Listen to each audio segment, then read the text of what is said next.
Hello, everyone. This is Hank Suttala, And I am Casey McBride. and this is Stir Crazy Shamans. We are so happy that you are joining us today.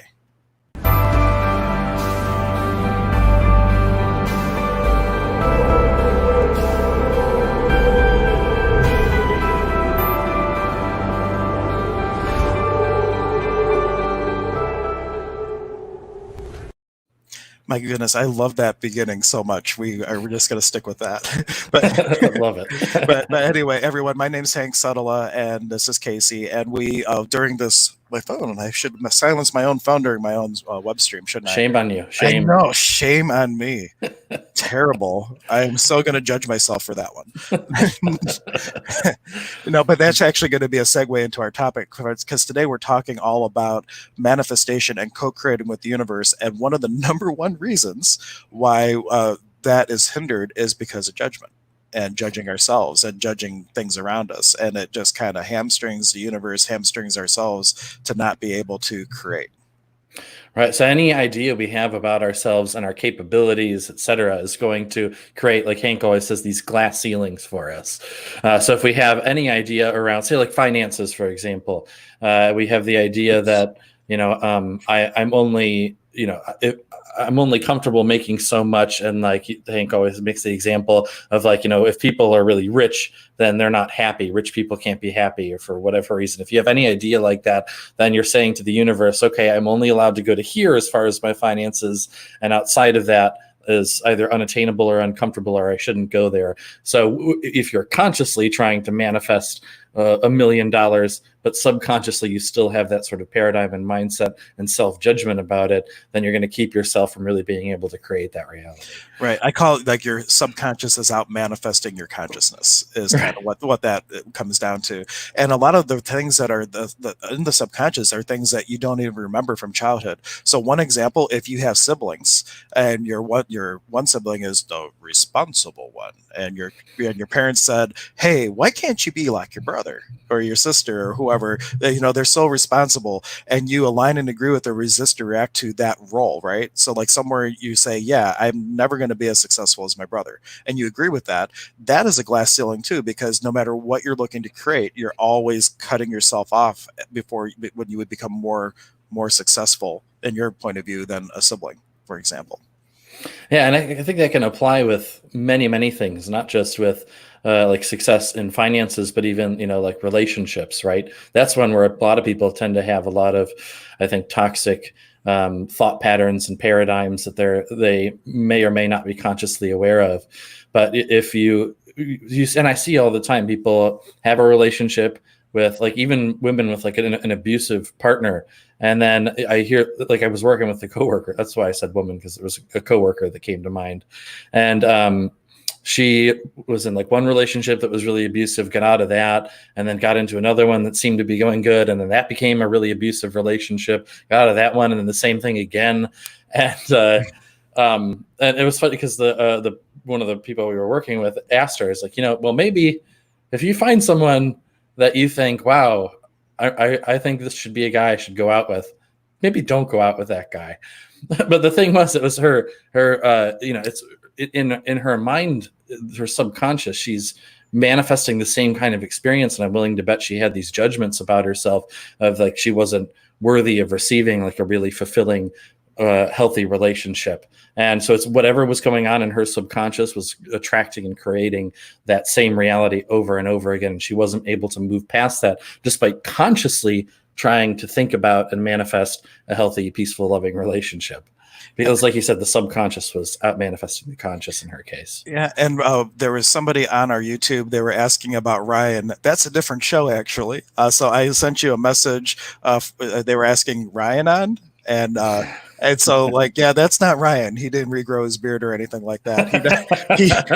He actually has a different channel. Mm. And so if you head over to, I sent you a link to his Facebook group. He streams them all there, as well as to his YouTube channel, but I don't know his YouTube channel offhand. But if you go to the Facebook one, he can interact with you while he does a stream, and he does it there every morning at 9. So you did miss it probably for today, but you can watch the replay. But thanks for being on ours. Hopefully you like our show too. Yeah. Like, subscribe, and hang out and see what happens. Yeah, absolutely. And one of the things you just mentioned too, it brings up another concept that we call an access. It's called biomimetic mimicry. And I am so a metric. biomimetic mimicry, and it's so like where you emulate like your parents or people that you grew up with and things like that. So like in one of the scenarios that you were talking about, if you are recycling into this abusive relationship, in your mind as a child, is that what you saw your parents doing? Were your parents like aggressive or abusive to one another? And did you learn that, hey, that's what a relationship looks like? And because you have the idea of this is what a relationship looks like, you recreate that in your life over and over again just because that's the way. Like conceptually, consciously, you know that it's different. But if you made it that it could be something else, would you find your place in a judgment of your parents if you were to create a loving relationship and know it's possible? So there's like a whole bunch of energy around that. Like what could be like things that are resentment towards parents that might prevent you from manifesting a relationship? Because if you didn't have that resentment, then you would have to judge your parents, and then you feel guilty for judging your parents, and it creates a slippery slope of judgments. So, like, know that you don't have to identify all these things. All you really need to be in the space of is, hey, where am I tripping myself up and creating these blocks where I'm not receiving and creating in the universe, and just have the willingness to let that energy come up, and using whatever energy technique you like, just say it's free to move on now. There's a really cool access technique that they ask us not to do on social media because it causes all kinds of questions. So unless you're a certified facilitator, they don't like you doing it. But there is, if you go to the clearingstatement.com, it can give you a really good tool that when you bring up that energy, you just say the clearing statement, and it just obliterates it out of existence. It gets to the core of whatever's causing the energy behind whatever it is you're looking to eliminate, and off it goes. So go ahead. So all of You had these an idea. questions, yeah, all these questions and these techniques we're talking about, I think are really different methods for sort of shifting your paradigm. And I want to talk about that for a second, because when we have a particular set of subconscious beliefs around an idea of how something is supposed to work, whether that's relationships or your finances or career or whatever that might be, we have like a paradigm. So it's like our current mind frame, all of our subconscious thoughts, emotions, attached ideas around a particular subject or thing, right? That's the current paradigm we have of it. And so the reason we have difficulty changing the paradigm is that these ideas and things they're like indoctrinated into us often from a very young age, like Hank was saying. And so it's not it's seemingly not the easiest task to just go ahead and like reprogram all of that. But it is possible. And when we are able to do that, we have what's called a paradigm shift. And we completely shift the framework of our paradigm of the ideas and the thoughts and all of that around a particular thing.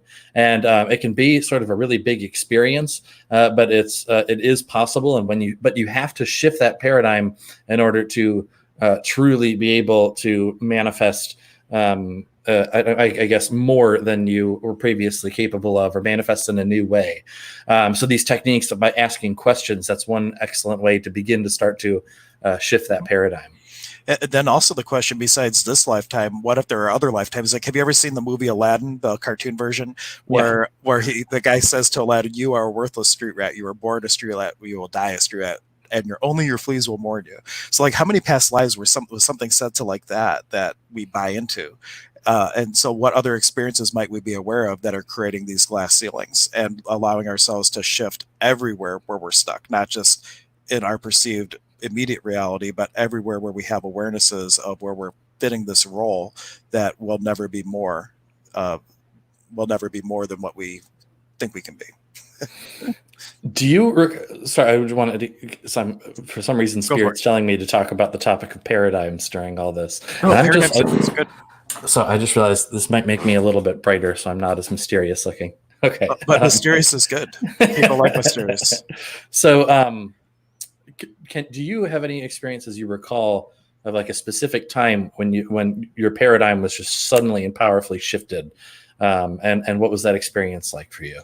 So the thing that stands out the most, I was going to college, David and Myers College, downtown Cleveland, and this one lady that was suspiciously, like in hindsight, like I don't even know if she was real, like it was like somebody that I interacted with like just a couple minutes each day, but I never saw her anywhere else in the building. And it's almost like, was she like, did I just create her to give me this book, right?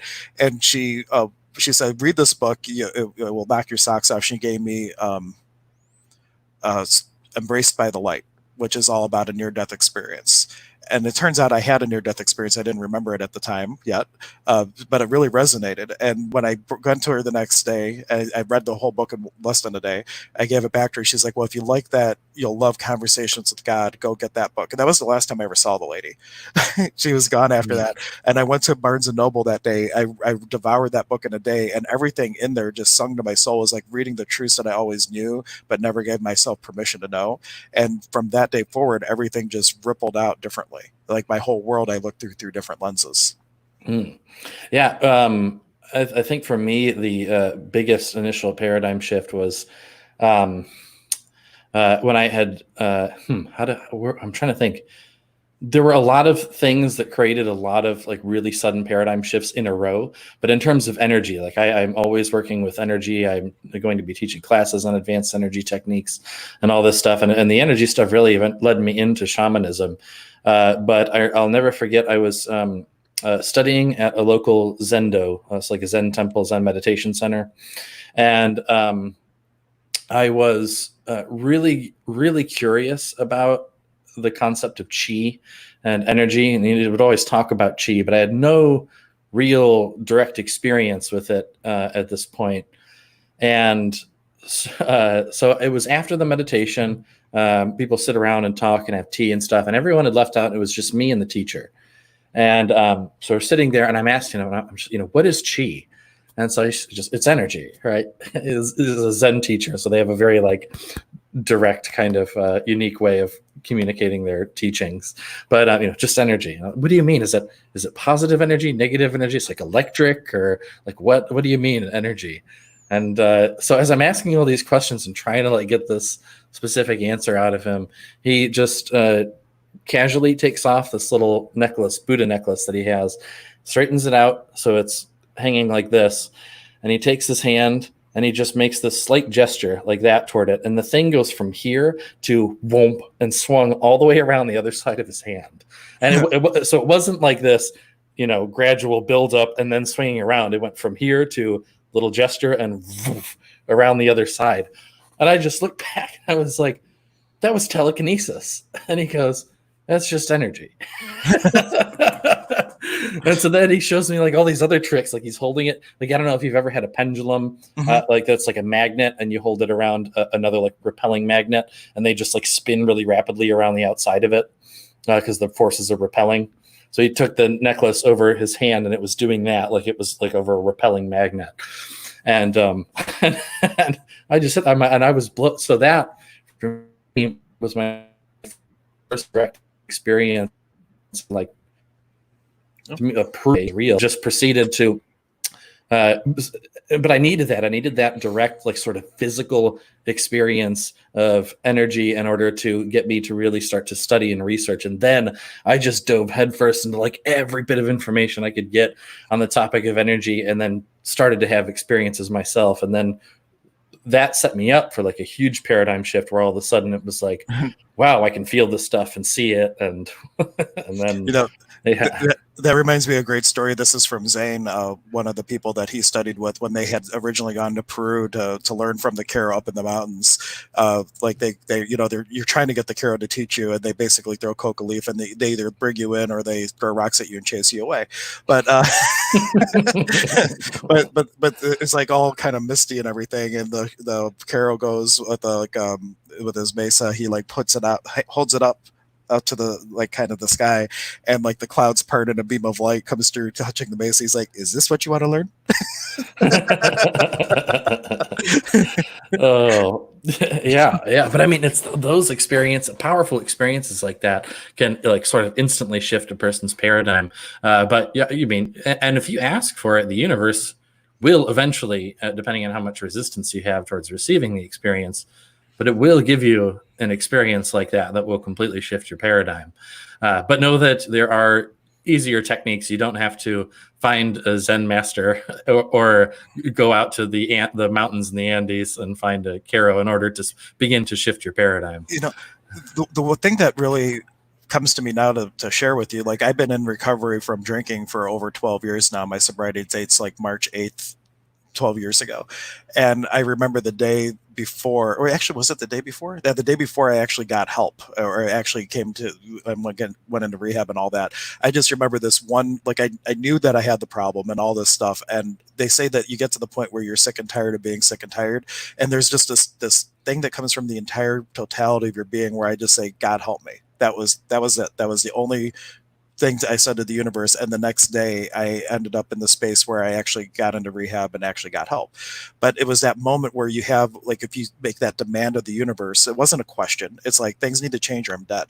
That was basically the energy of it. Right. And so if you can have that potency, like you don't need to have the addiction or the experiences that put you in a place where you're so pissed off at the world that you have to make the decree. You can just, with the totality of your being, say, I want to have more of my day.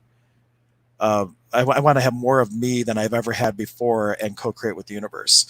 And Sarah's saying something here. She doesn't know how to leave comments on YouTube. I don't know what to tell you, dearie.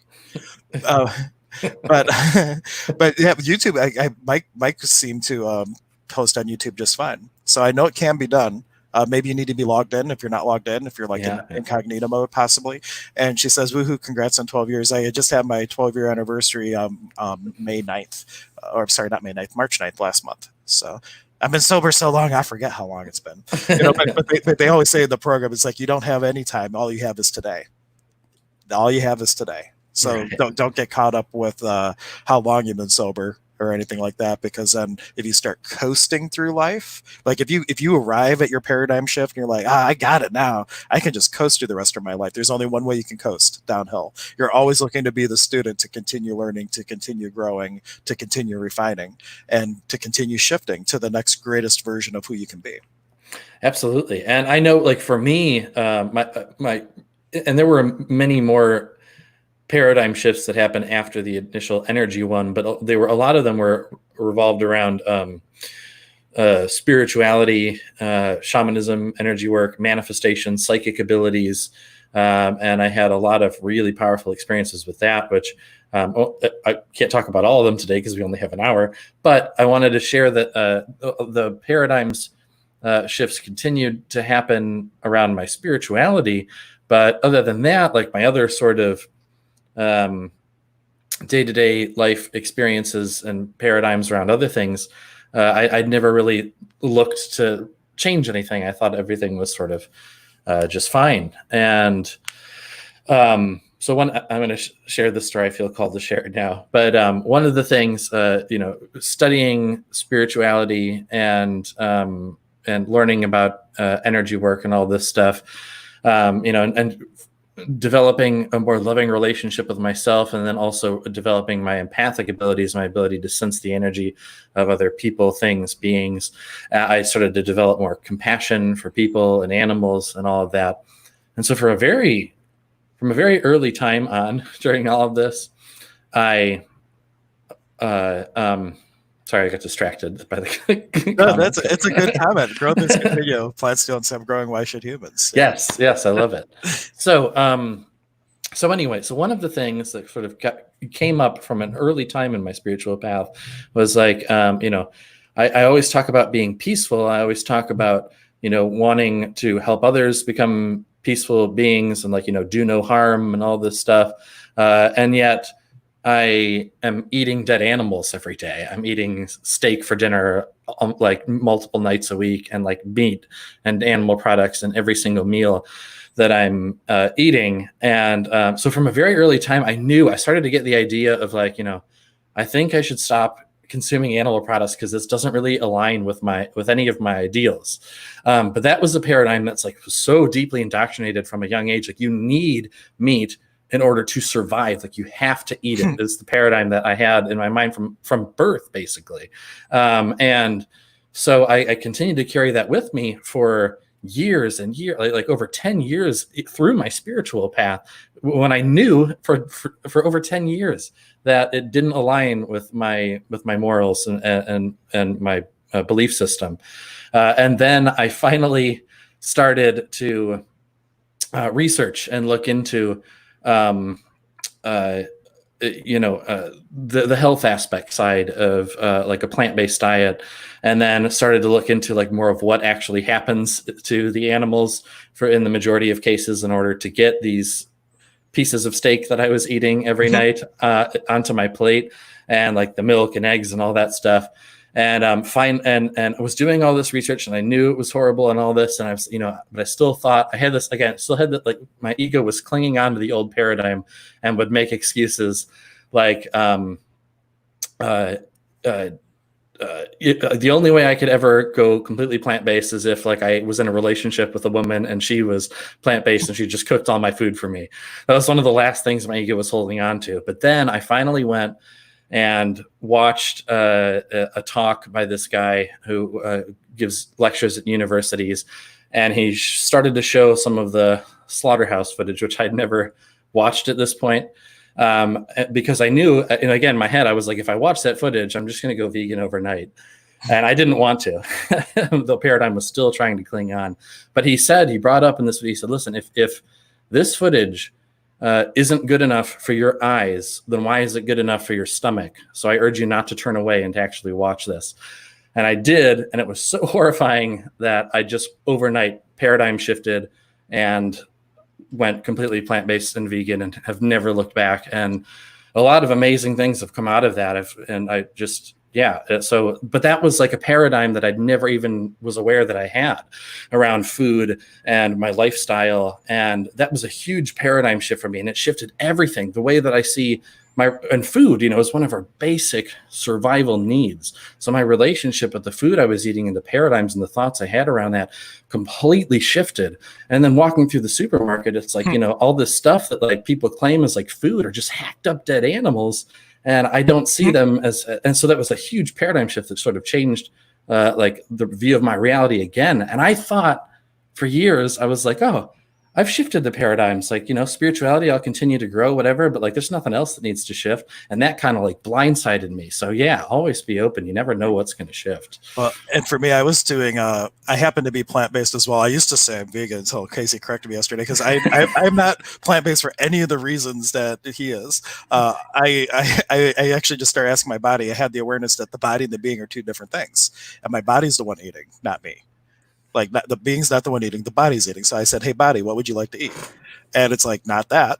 And I'm like, okay. And so I went vegan, plant-based virtually overnight while I'm at Chipotle thinking about what I was going to get. I'm like, body, what would you like? And normally I get steak or something else. And it's like, not that. I'm like, okay, I'll have the sofritas, please. and just things just didn't feel light. And I say that, if tomorrow my body said, hey, I need a steak, I would be, are you sure?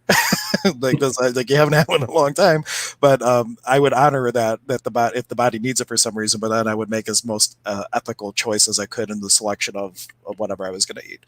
So, but even with food, I ask or fruits and things, I'll ask, body, is this light for you? And sometimes I get a yes on grapes, and sometimes no. And when I start paying attention, there's one particular fungicide that they use on grapes, and if the grapes happen to have that, I'll get a no, and I'll check. I'm like, oh yeah, it had that in there. And then the times that it's not there, I get a yay, you can get the grapes. So like I just started listening to my body. Hey body, what would you like? And it surprises me sometimes. It's just like, really, you want pineapple and pistachios? For what reason do you want this? And it's like, well, all right, I'll get you pineapple and pistachios. And Ryan, he was a diehard vegan for the longest time, and he's now eating fish because of a similar story, which I won't go into. But it's just like, he was one of the in-your-face vegans, Yeah. and like afterwards, like everybody's giving him a hard time now, like, oh, Mr. Vegan, you're eating fish every day. Oh yeah, no, but it is, and so I don't. Spirit came through and told me to share that, and I didn't think I was going to share it on Stir Crazy Shamans, that story, because for a lot of people that is like a powerful, like our relationship with food is something that we have a lot of like really intense emotions around. And when people bring up ideas that sort of challenge any current paradigm around like finances, relationships, food, or anything, but in particular food, because it is such a like survival thing, and it's so like instinctive to us. When people bring things up that question your paradigm around food, then people really get like defensive around it. So my point in sharing that was not to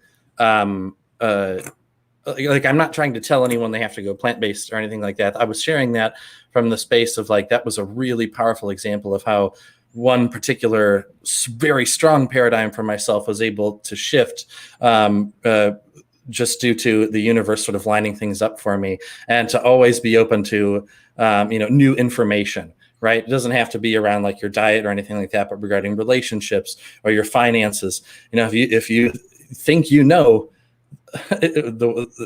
anything, if you think the way things are or should be about your finances, relationship, your diet, etc., always be open to new information. And if you are ready, know that your mindset can completely shift around this sort of thing, and your view of reality can change almost instantaneously. So I think that's a very humbling thing. For me, it was a very humbling experience. So yeah, always be open.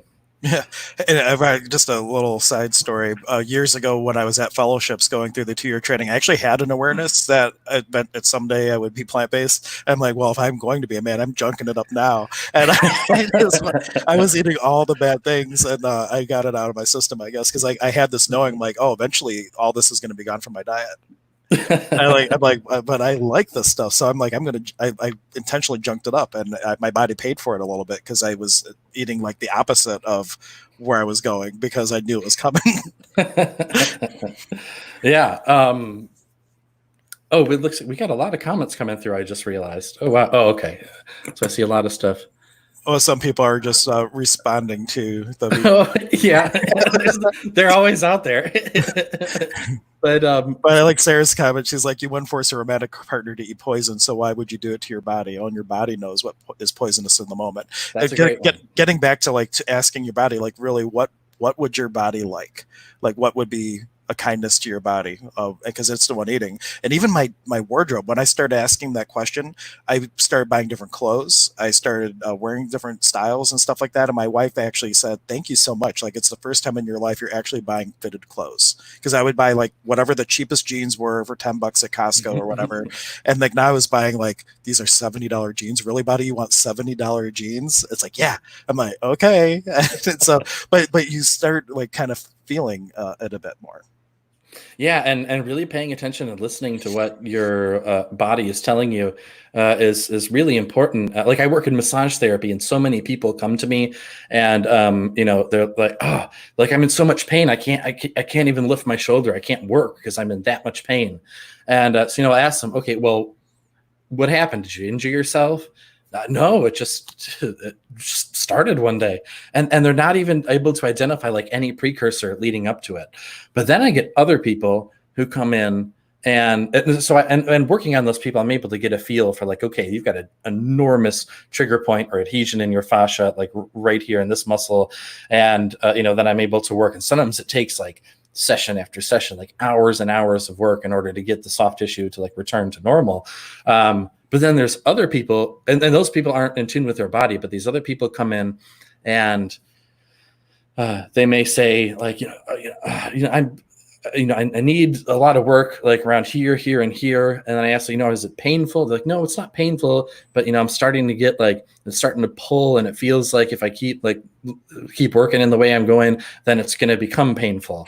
And I love, so the difference is the people getting that kind of work done and are aware of that, they're tuned into their bodies, and they're able to listen to what their bodies are telling us. We don't just randomly have injuries that pop up with like no underlying like precursor or nothing leading up to it, as far as like just soft tissue dysfunction, at least, and that sort of thing. Like our body is always communicating with us and will give us signs and signals, as far as like, if you really pay attention, you start to feel like, ooh, that's a little tighter than it should be. A lot of people would just either not recognize that at all, or just be like, yeah, well, whatever, I got to work, and then continue to go along with it. You were going to say something? No, well, keep going. But Sarah's at LMT as well, so she knows exactly what you're referring to. Not many people with body awareness. Yeah, it's amazing. And bringing the attention to the body and listening to it, it will tell you all kinds of things about what it needs. And it may not be food. It may be like you need to like stretch, exercise in a different way. You may need to get massage therapy or some other form of like therapy. You may need to work with certain plants or whatever. But the body will tell you how to heal itself. And it will tell you how to prevent injury and disease from happening if we really listen to it. But it takes that awareness and learning to listen. And talking about the body's job in this and is to allow us to have this perceived physical experience and duality, but it's also this immense sensory perception apparatus, right? It is how we sense things in our environment. It's how empaths sense things. And one thing that will happen is if the being is aware of something that it's not willing to acknowledge, it doesn't mean the body won't acknowledge it for you. So is that a back pain, like, or whatever's going on in your body? One, is it yours? And if it's not yours, you might want to ask the question, well, what am I unwilling to acknowledge that if the being were to acknowledge would change everything in the body with total ease? Because a lot of that stuff that we're feeling in our body may be just the empath's way to make that awareness manifest, because you're not willing to acknowledge it over here. And all you would have to do is acknowledge that you're aware of something, and then it doesn't impact the body at all. Yeah, because everything that happens, whether it's physical pain or some kind of like autoimmune disease, they all happen first within our energy fields, within our spirit somewhere. And then they manifest on a mental, emotional level, physical level, or however they manifest. But yeah, there's always something within our field of awareness, our field of energy, that is the precursor to that. One quick story too. Like I think I might have even said this on a previous show. What I was at getting a reading somewhere, and on my way home, I just had the sudden feeling and like this pain going through my head, and I'm like, I don't know what just happened, but I know I'm going to miss conversations with God tonight. So I had Ryan run that meeting, and I found out later that day my grandpa had committed suicide by shooting himself in the head.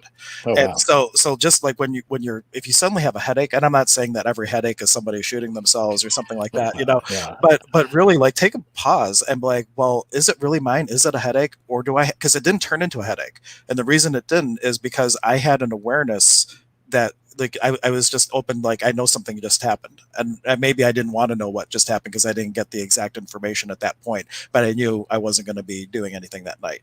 Well, once I found out, whatever, it was like the Yoda thing, or no, not Yoda, Obi-Wan Kenobi, there's been a disturbance in the Force, like, so I knew something happened. But like when you have a headache or anything like that, take a step back and ask, one, is it mine? Two, if it's not mine, what can I do with it? How can I change it? And start asking questions, and just let yourself come to your own awarenesses and choices as to what you can do to mitigate stuff like that. Like go see Casey for massage. Absolutely. Thank you for the plug. And then also, as far as things not being yours, with empathic abilities, like there's more and more people recognizing that they are empaths.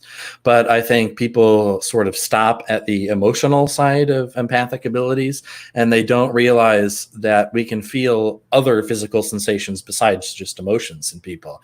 For example, when I was first starting to really validate and recognize and play with my empathic abilities, I would meet someone like for the first time. I used to go into these like online chat rooms and talk to people about like spiritual stuff, because I didn't know wonderful people like you at the time that I could talk to. But I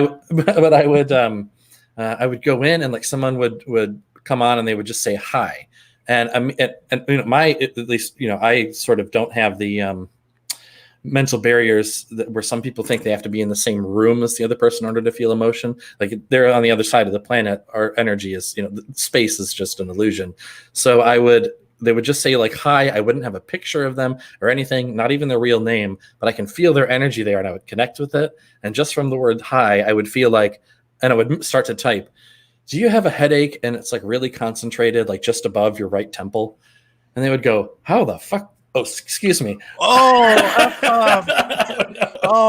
no, we gotta not kid friendly on this one. Oh no. Hey, we're not monetized, so. Oh no. That's funny. Oh man, yeah. So anyway, maybe we should have a rated R shaman segment, and then you can get all the F bombs you want.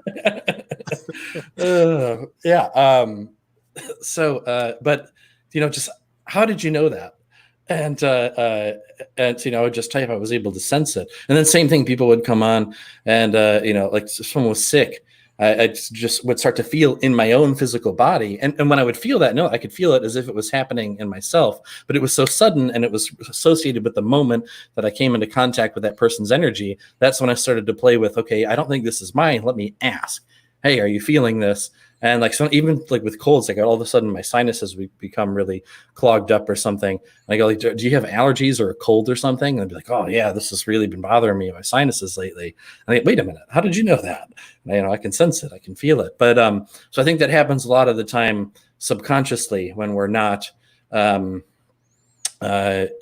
playing with it like I was. We can just be in the same room with someone else, have a headache or something, some pain, back pain or whatever. For us empaths, we may be just feeling the pains of another person's body, and but we need to make sure that we're not carrying that with us when we're not in the same room as that person or interacting with their energy field. Well, I used to get these manifestations of a cold, and I mean, it was like you can't hardly breathe anything at all. And my kids never got sick. My wife never got sick.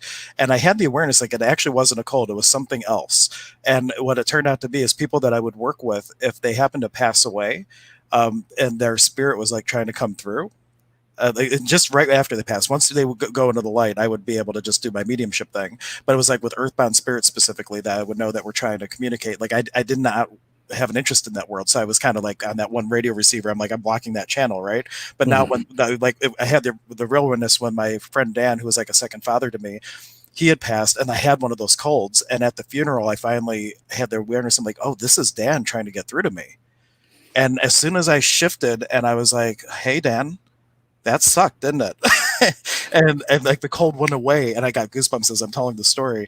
And like the cold went away instantly in a minute, like virtually in a second, like a blow your nose once and done, and there's no more cold. And so like that's just another thing. And this is all tying into co-creating with the universe, because us acknowledging the things that we're aware of and making choices based on that awareness is really where the co-creating with the universe comes from, because it's giving us all this data. It's giving us all these things that we could use to create our life however we would like. And if you're not paying attention, and you're not willing to acknowledge all the things you could be acknowledging and making choices based on it, it's like that rowboat scenario we were saying yesterday. It's giving you all these tools to get you going where you're choosing to go, but you're not rowing. So instead of going where you want to go, you're just going in a circle, because you're not rowing. Only the universe is rowing, and you just keep going in the circle until you finally get it. Like, oh, I need to row too. I need to start using this stuff, and now you're heading downstream. Yeah. So listening to the body, listening to your surroundings, all of that stuff, beginning to tune in, tap in, and really pay attention. And this, the real power behind all of this co-creating lies within that sort of listening to the feeling and the sacred silence and the communication of the universe. We tend to think of like power as being this sort of like loud, explosive thing in the universe, but that's not where the true creational power of the universe lies. It all arises from the sacred silence. So until we can bring ourselves to a certain level of silence, we're not able to hear all this communication from our bodies, from the external environment, etc. So we need to access that silence. Yeah, and the thing is that if anything you have in there that is a distractor implant, fear, anger, resentment, all these different things that kind of pop up, they're all there to distract you from touching it with the silence. That's why when you start to meditate for the first time, some people feel way more anxious, because all these boulders in there are being heaved up that you gotta kind of sift through it in order to get into the place where you can really settle in and just be with you, yourself, and your soul. And have the ego, the ego's job is to keep you separate so you can have the experience, but it wants you to survive, and it will let you relive your worst day over and over again because it knows that you survive. So like, thank you, ego, for keeping me separate. We're going to put you on the side. We're going to settle in, and we're going to do this. And I notice Sarah's been commenting a lot. Sarah, we have the option to bring you into the live stream if you'd want to come in and talk. If you're feeling brave, no pressure at all. But if you feel called to join us and you want to join in on the conversation, we can have you on screen. We'll just send you a link. So let us know if you're interested. Yeah, But but it's Saturday morning. She might not have done her hair, you know. oh. Hey, it's quarantine. It's quarantine days right now. We Yeah, can all. It's fine. No one's worried about your appearance. I'm just messing. Sarah's like one of the people that I call her my soul sister. Like we met during I was hosting a sound healing retreat, and she came out for that, and we just became like instant best buds. She's like, not today, maybe next time. Exactly. Yeah, she's not ready. You know, that's not a big deal for us, but I can tell you, like, my wife would be the same way. She's like, I am not. You know, I didn't take my shower yet or whatever. She's not gonna just go on. Oh well, that's why we're starting at 9:30 today instead of 9. I had to get my beard all pretty, Hank. I know. It takes a long time to get this beard looking like this. Oh, Dr. K is joining us now too. Woohoo. Oh, welcome. Yeah, most folks avoid silence. And Dr. K, she's on with me on Fridays. We're doing like a holistic highlight segment, but she sees that most folks avoid silence. TV goes on first thing in the morning. You know, my parents are like that. Like if I go over their house, like it's nonstop. The TV's Yeah. always on, and it's CNN or Hallmark, depending who has control of the remote. Yeah, and my parents are the same way. Like, they have a beautiful cabin down in southern Ohio in the woods. I mean, the back patio is overlooking like this hill that goes down and just trees and forest, and there's all these birds, and it's absolutely beautiful. And my dad's better about it when he's down there. But you know, same thing. First thing in the morning, they get up there, and like, I'm not down there all the time. They're down there like every weekend. But for me, I want to get up and experience like some of the silence and then the beautiful sounds of nature that are down there. To me, like that, I like to experience that in the morning. I don't. I mean, I could go to the metro parks first thing in the morning every day, but I don't always do it. But there, it's you literally take 2 steps and it's right there, and you can see it from any room of the house. But as soon as they get up, it's boom, TV's on, and you know, and one having a television on in the background. I don't like the energy of it, especially if I'm not like actually sitting down to like try and watch some program. It makes me very, it gives me almost anxiety. So I don't like that in general. But to me, it just blows my mind that like, you know, you have this vast beauty of this nature here, and why aren't you taking advantage of absorbing that instead of Uh-oh. having to? Oh, what is that? Slippery slope. Why are you not doing that? Oh, You know, why? Why? no. Yeah. Well, no, like But but see, like if you have parents like that, and I fell into this trap for many years, but like, why are my parents like this? And then I find myself making choices that create the same circumstances where I'm doing the same thing. I was a drinker for how many years, right? And I was medicating myself, and it's like, oh, well, no wonder if I felt like that all the time, I would do that too. You know, so like, but if you put out the energy of like why someone does something, or I wish I could understand them, the universe will say, oh, you want to know why? No problem. Let's set some circumstances up. Let's give you some experiences that will let you have the experience of why they're choosing that. And so you want to be really careful with asking why, and yeah. and saying, I wish I could understand my parents. Do you really want to know? Or does it feel lighter to say what contribution could I be if and when they're ready to change? No. And like so like there's a whole different potency with that kind of question. As like I came to the awareness when I was getting sober. My sponsor said, because I said I wish I could help people around me that have the same issue, and he's like, well, instead of saying that, say I'm so grateful that I'm in a place of sobriety. If and when they're ready for help, I'm in a position to help now. And it feels totally lighter and is very empowering, because ultimately everybody has to choose to change themselves. You can't make anybody change. Yeah, I completely agree. Thank you for for catching that, because I'm still learning the subtleties of the whole question thing, and I think I know I can always. Well, I do it too, and you can call me out when I do it. Yeah, but I know I can. We can all always improve as far as the way that we're interacting with our own mind and using language to convey these ideas to our others and ourselves. And I think it is important that we. Ooh, we got a good one. Go ahead. Keep going. Oh, no, go ahead. Whatever it was. It says, how can I have compassion for this person without understanding? Well, if you have compassion for somebody, do you have to have a judgment that they're inferior or that they're not in the place that they're supposed to be? And so compassion is kind of a tricky one, because you feel like, oh, I need to be compassionate. But in order to be compassionate, does that put you in a state of judgment? So instead of compassion, what would it feel like if I could be an allowance of wherever they are? Like wherever they are, they're exactly where they are. And that's a true statement no matter who it is. They're right where they are. Great. And then instead of being compassion, which might be putting you in a place of judgment, be in a place of, I'm an allowance of that. And if and when they're ready for contribution from me, I'm willing and able to gift that to them, or to be a vessel for them to receive that change. Yeah, absolutely. And Uh, Sorry, I didn't mean to derail your comment. no, no, not at all.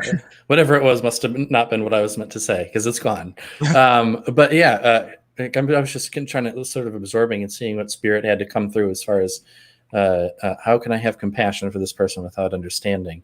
Yeah, again, really make sure, like Hank said, you're not judging that person, because we can get into sort of the mindset of like, oh, wow, that person is like, we have the subconscious idea of like, I'm up here and like they're suffering because they're just not as conscious and aware as I am. It's like, oh, I feel so compassionate towards them. And that's the wrong energy. But if you have real compassion in that, like someone is suffering, creating a lot of suffering for themselves and those around them, um, you know, uh, uh, I think one thing that can be helpful is to remember that oftentimes most of us who are in a place of deeper understanding of consciousness and spirit, etc., or have a deeper level of connection. If we can, I'm just saying that for the time being, using words.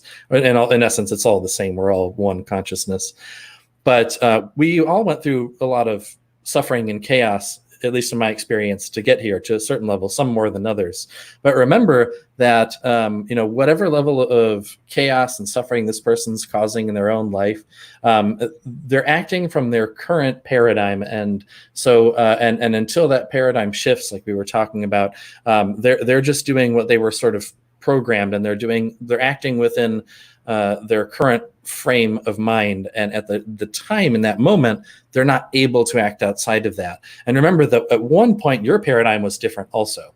And so, realize that just because they are in a different paradigm doesn't mean they're under or below or above you, but that you can have compassion for them in the way that, oh, I'm here for you lovingly, and just listen to that person. And sometimes just being in that space, listening to them and truly experiencing them for who they are is what that person might need to sort of shift their paradigm.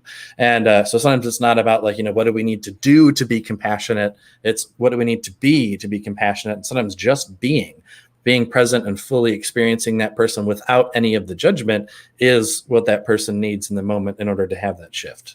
Right. And just to read this, I just Googled, this is the first definition that comes up for compassion: sympathetic pity and concern for the suffering or misfortunes of others. The victim should be treated with compassion. That was the very first Oh, yeah. thing. Not a good definition. And then another one, compassion literally means to suffer together. Among emotional researchers, is defined as the feeling that arises when you are confronted with another's suffering and feel motivated to relieve that suffering. So that, like, I granted, like when Sarah was saying she gets tripped up with the words behind it, that might not have been the energy behind, because like Casey says, words point to things, right? And the way that you're using compassion, it was apparently totally different than the way that I might use compassion. And what you use as compassion, I might look at as grace, or I might look at as, well, how can I inspire this person? So like energetically, what the driving force is, I feel, is like there you have this thing where, what could I do or what could I be to help this person shift, is really the energy behind it. And that's just to be in a space of allowance and being willing to be there if and when they're ready to take that helping hand. You can be available. Like they would always say, going back to AA a little bit, like I didn't realize how much metaphysics is really built into AA, which doesn't surprise me. Dr. Bob, his friend was Raymond Cassidy, and Raymond Cassidy founded Rishi's Metaphysical Institute, and there was a lot of metaphysics that was built into the 12 steps. So it doesn't surprise me. But he would say, like, really, it's all about being available. Like if and when you can't keep your whoever you're sponsoring sober, but being available if and when they're ready for help, you're there. So it's just like making sure you're available and being the best you can be in the highest vibration, and making sure they know you're available. I had one friend when I worked at Bank of America that he would always make fun of all the stuff that I'm doing, right? And he was a hardcore atheist, and he was a big drinker and all this stuff. And he has 2 years now, and he had messaged me just the other days. He's like, I used to make fun of you. He's like, but you, man, damn man, you were my Yoda. Or whatever he was saying. It's like, and I was just being me. Like the greatest kindness you could be is, despite where anybody else is at, to be you. And Yeah. and so they'll remember that. And if and when someone's ready, they're going to remember that vibration, and they will know that you have that energetic medicine that is right for their soul, that's going to help them bring themselves out and choose differently. So be you. That's the greatest contribution you can be to anybody, is you are your own greatest gift to the world when you can be 100% you. And accepting others for wherever they are at and whoever they are in the moment, right? So and to truly be ourselves, we have to, I think, be we have to have a certain level of awareness that, I don't know, where am I going with this, Spirit? Hold on, let me connect to this silence and see what's coming through. No, it's funny. Offline, I'll tell you what happened energetically there. Okay, so something did happen. Oh yeah, that was great. Wow, what are we even talking about? I don't know. What happened was that good. So energy, space, consciousness, and choice can our body, beings, and beyond be to offer the right words and the right energy for the space that we are at in our conversation. And anything that doesn't allow that, we destroy and uncreate it. And then clearing statement, which I can't say on TV or live air. No. Good. Go. Okay. So if we're so caught up in the thought stream and the emotions, and we are really identified with the ego, then we're unconsciously sort of filtering everything through a lens, including these people that we're trying to help. Right. I think that's about where we're trying to assist them in growing, awakening. Oh, that was awesome. 5/9/11. So anybody, oh wow, that was great. That was great. Okay, pot and pock, all that stuff too. I can't wait to hear what's going on with all of this. Oh man, because guys, if you saw us just switch, neither of us did that. No, you didn't do that. That wasn't you. No, that was not me. My hands are not anywhere near the board. Oh wow. Yeah, that's why I'm saying, like, okay. So one moment, let's just acknowledge all the entities that are here just to mess with us. All right, thank you for your contribution. And truth, who are you? Truth, who are you before that? Truth, who are you before that? Truth, who are you before that? And truth, who would be in the future? Take all your magnetic inputting and your luggage. Return to whence you came. All right, should be good now. Go. Ooh. Just right there, at the end of that, I was getting this twitching in like the left side of my temple. That was very interesting. No, so yeah, oh yeah, people are working with us. But I'll continue to work on this while you go. Okay, Richard, what energy can I be to return to that spot where I was in the conversation and allow the most beautiful, elegant words to flow through for the betterment of myself and others? So as we're viewing. If we're identified with the thought and we're consciously viewing everything through the lens of the ego, and we're always placing judgments on others and these people that we're trying to assist or be there for, be compassionate for, whatever words you want to use, we'll never be in the space where we can truly help them, because we're not seeing them as they are. We have these ideas of them, even if they're good ideas, right? We might have the idea about a person like, wow, they're this kind, compassionate, helpful, caring, beautiful, intelligent, whatever person. And but we're still judging them, and we're not seeing them for who they truly are. Whether we have negative judgments or positive judgments, we still have these labels that we're sort of seeing everything through this filter. So to become really present with ourselves and not view ourselves through those filters, to be truly present, to experience the isness within yourself, that's the only way you're ever going to be able to be in that space for other people, and being in that space of truly being and recognizing that that person is the same isness as you. That's where like true connection, true love and compassion arises from, is in recognizing not that this is another person that I need to help because they're suffering, but that's me. That's literally the same thing as me. And I want me to be the highest expression of love and good that I can. So find that within yourself, and you'll recognize that it's the same in everyone else around you. They're all that same oneness, that same isness, that same being. Very cool. I only tuned in for the very end of that. but I saw you were doing work with the Mason. Yeah. So but in shamanism, we call this whole space the Kausei Pacha. It's the field of living energy. And we're all the same animated essence in this duality of where we're perceiving things. And that's what, just in my words, you're recognizing everybody's the same animated life essence. Yeah, absolutely. And but again, you have to find that in yourself. So, but sometimes people find it in themselves through, the external. There are different, I think, the way I've heard it put as there are different doorways into the now, into oneness, into that field. And one of them is through like our sense perceptions, right? So when we're out in the natural setting of the forest, a lot of people feel like really present, and they get this sense of, like immense peace and tranquility. And you ask people, how was your hike? Oh, it was perfect. It was wonderful. It was amazing. Right. And why is that? And that's because, well, one, the vibration of nature is just naturally amazing, and as it should be. But it's a doorway into the oneness, the isness, because in nature there aren't other egos or the manifestations of ego around, so you're able to connect with that which is beyond it, and so it helps us to step into that space. But whatever way you are able to connect with that, whether it's sitting down in silence, meditating, being out in the forest, learning to bring that with you outside of the experience of being in the forest or meditating, and bringing it into every experience you have, whether you're talking to your romantic partner or working at your job or whatever it is. Bring that with you so that everything becomes this divine experience. Absolutely. And let's see what was. And one thing I just want to acknowledge, like I never really had the idea when we started this, that we would be impacting people without bodies as well. And so I think moving forward, before we go on air, we are going to take a moment to not only acknowledge that the people that we may be reaching, but all the people's entities that we are reaching at the same time, and the contribution that we can be, not just to the people out there for choices, but a lot of us have baggage of things going on and other entities with us. And so we're just taking a moment to acknowledge all the entities here that are here for contribution and creating the space for them to learn and grow, and with just an intention to make this available to them too, and not just the bodies with beings that we're talking to, or dual occupants or walk-ins, whatever words you want to use. But I felt it really important to acknowledge that right now. So just rolling with that. Yeah, love it. And I just realized we're almost coming up on the hour already. Wow, that Hey, flew Anthony. by. Anthony's one of my other peeps from the bank. Yeah, I'm still doing my crazy shaman stuff.